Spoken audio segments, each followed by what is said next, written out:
আমাকে যদি স্বাধীনতার কথা জিজ্ঞেস করেন, আমি বলবো ভাত। যদি জিজ্ঞেস করেন জীবিকার কথা, আমি আবারও বলবো ভাত।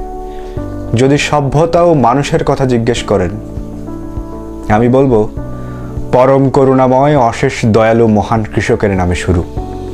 আপনি এথেন্সের দার্শনিকদের কথা বলতে পারেন এবং দেখাতে পারেন ইউরোপ জুড়ে রেনেসার স্মৃতি। আমি তবু মগজ আর পাকস্থলীর বিতর্কে পা না রেখেই বলবো ভাত।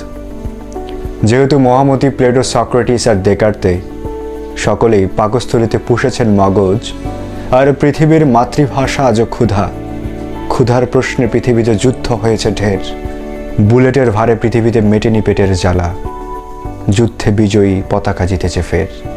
তবু কৃষকের সামনে সেই একই শূন্য ভাতের থালা।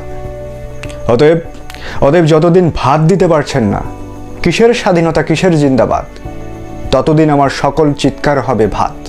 ততদিন আমার সিনেমার নাম হবে ভাত দে হারামজাদা। ততদিন আমার কবিতার নাম হবে ভাতের ভূগোল। ততদিন SM সুলতান আঁকবেন পরিপুষ্ট ভাতের ছবি।